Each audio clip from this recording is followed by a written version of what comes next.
Estimadísimos, estimadísimas, sean bienvenidos a esta reflexión para este día lunes 27 de enero de 2025. Hoy me voy a centrar en el Evangelio, un texto muy rico que está tomado del capítulo 3, versículo 22 al 23. Pero para poder comprenderlo mejor debemos tomar el contexto total del texto que arranca en el capítulo 3, versículo 20, en donde se nos dice que Jesús entra en una casa y de nuevo se junta tanta gente que ni siquiera podían comer él y sus discípulos.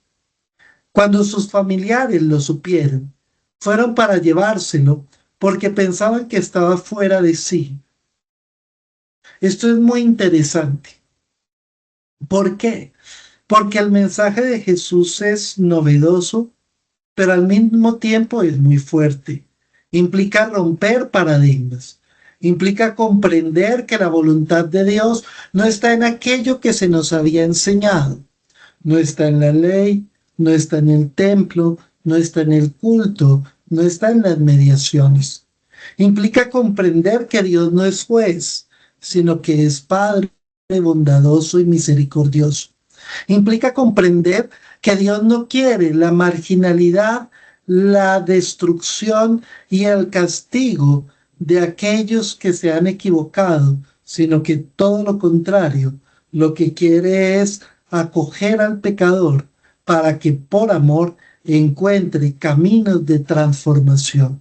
Y ese mensaje parece imposible de aceptar, también por los más cercanos a Jesús. Incluso si ustedes van al texto en el capítulo 3, versículo 31, se señala que aquellos familiares que fueron a buscar a Jesús porque pensaban que estaba fuera de sí, eran su madre y sus primos. Y esto es muy interesante. Muchas veces tenemos una visión de María como aquella que todo lo sabía, todo lo comprendía, todo lo guardaba en el corazón y que ya de por sí asumía todo lo que Jesús hacía. Pero en este texto de Marcos, que es maravilloso, se nos deja ver otra posibilidad. María, una mujer que se confronta, una mujer que se cuestiona, una mujer que no comprende a su hijo, que incluso piensa que ha perdido el camino, que algo raro le está pasando, que está desorientado, que está enseñando cosas que no son. También ella tiene que romper los paradigmas en los cuales fue formada. También ella tiene que abandonar aquellas tradiciones que le habían enseñado y que no le permiten comprender la grandeza y la importancia del mensaje de su hijo y de la persona de su hijo. Pero resulta que en la mitad del texto se nos presenta este pedacito que es el que nos presenta la liturgia de hoy. Y resulta que cuando Jesús estaba en la casa, rodeado de un montón de personas, la madre, los primos de Jesús o los hermanos de Jesús estaban fuera de la casa mandándolo llamar porque pensaban que Jesús estaba fuera de sí. Entran los escribas que vienen de Jerusalén. Una cosa interesante, ya habíamos hablado en estos días cómo en la tradición se comprendía que para poder ir a encontrar a Dios tocaba ir a Jerusalén, pero que ya la gente lo había encontrado en la experiencia que Jesús comunicaba y por ende ya no iban a Jerusalén, sino que de Jerusalén salían a buscar a Jesús. Y ahora lo hacen autoridades religiosas. Y estas autoridades religiosas que llegan de distintas partes, llegan a buscar a Jesús. ¿Por qué? No porque reconozcan que en él hay un mensaje de salvación, sino porque descubren que hay un peligro para la tradición y quieren ir no a escucharlo, sino a condenarlo, a acusarlo, a confrontarlo y a callarlo. Y resulta que llegan de una vez con una acusación. Se atreven a decir tal vez lo que los familiares de Jesús no se atrevieron a decirle. Tienes dentro a Belcebú y expulsan los demonios con el poder del jefe de los demonios. Imagínense ustedes, ya hemos visto los simbolismos que están detrás. Y resulta que todo aquello que era el pecado, que era lo peor, que nadie podía tocar, que Dios había rechazado, que era el mal mismo, que eran esas personas pecadoras públicas, los publicanos, los pecadores, etcétera, etcétera, habían sido excluidos. Y resulta que llega Jesús y no solo les dice que Dios los ama y que Dios los acoge y que Dios sueña con ellos y que Dios espera de ellos un camino distinto, lleno de plenitud y de posibilidad, sino que además los señala como los predilectos y los escoge como sus discípulos y empieza a abrazarlos como los más cercanos a Dios porque se han abierto a la experiencia. Entonces, claro, ese grupo de demonios solamente puede estar liderado por un demonio y resulta que desde allí entonces empiezan a cuestionar completamente a Jesús. Pues bien, Jesús responde de una manera muy interesante. Jesús no se va con textos bíblicos. ¿Por qué? Por una sencilla razón. Y sé que en esto puedo ser un poco fuerte, pero los invito a formarse y a comprender el trasfondo desde el cual lo quiero señalar. Ojo, el texto bíblico no es la revelación. El texto bíblico es un testimonio y una interpretación de la revelación que se fue dando en distintos momentos y que fue evolucionando en el tiempo y que en ese caminar hubo momentos de imprecisiones, hubo momentos de eh, interpretaciones erróneas, hubo momentos de desviación del camino verdadero. Claro, si uno va al texto, los escribas tienen más razones para atacar a Jesús, porque es que en el texto se dice que a los pecadores incluso hay que apedrearlos, hay que matarlos, como en el Levítico, o se dice que al enemigo hay que odiarlo y no amarlo, o se dice que a los pecadores y a los que ya han sido, digamos, condenados por Dios, hay que dejarlos en esa condición porque lo importante es estar con Dios y formar parte del grupo de los selectos seguidores que cumplen la voluntad de Dios. Hay muchos textos que van por ese camino.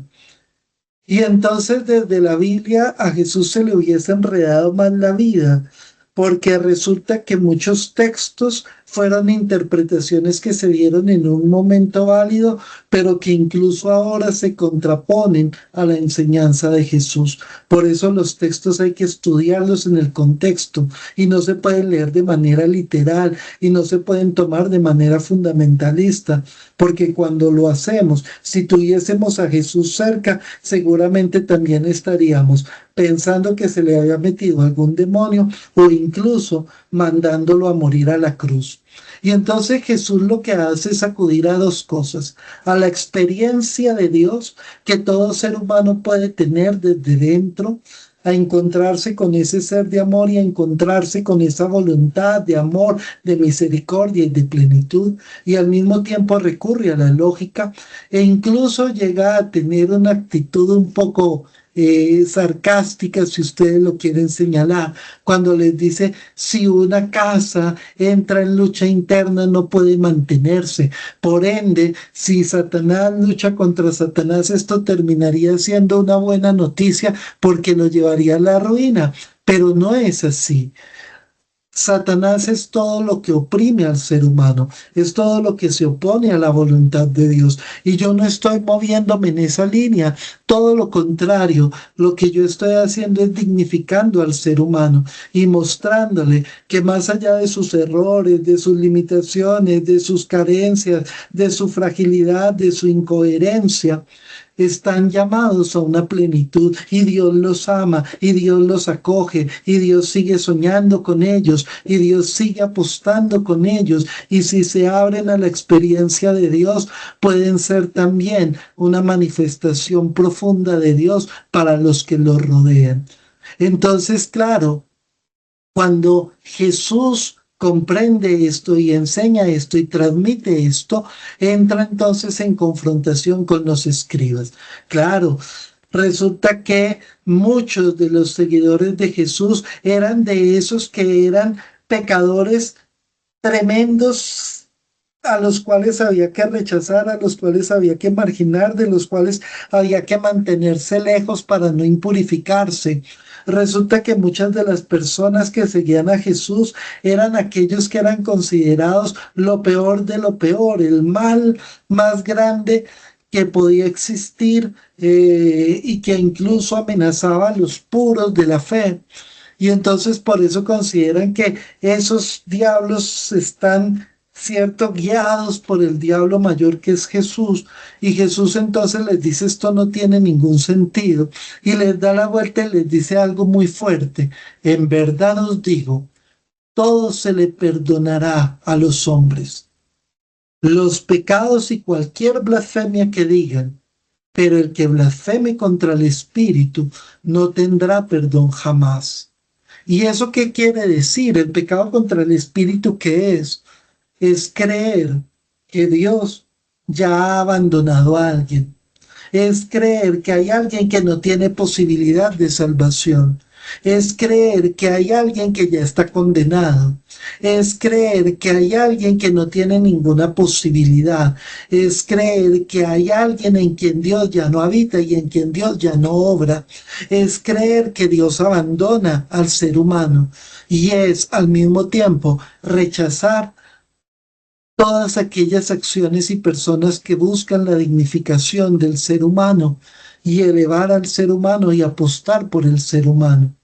También es caer en la desesperanza, en creer que ya no hay sentido, que ya no hay posibilidad, que esto ya no tiene salvación, que vamos cada vez peor, que el fin del mundo ya está cerca, porque el mal es tan grande que Dios ya no puede hacer nada.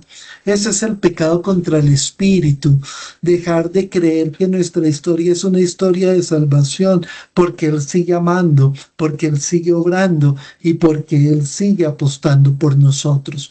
Que nosotros no caigamos en la desesperanza, que no caigamos tampoco en el juicio y en el rechazo a otros por sus condiciones, que no caigamos en actitudes que nos llevan a rechazar lo que es verdaderamente la voluntad de Dios en nombre de tradiciones frías y vacías, que no sigamos condenando a aquel que trata de hacer algo por la humanidad, cuando en realidad nosotros nos quedamos con los brazos cruzados y juzgando desde normas y leyes que tal vez poco tienen que ver con la verdadera voluntad de Dios y con el verdadero Espíritu de Dios. Gracias por escuchar esta reflexión. Dios los sigue bendiciendo.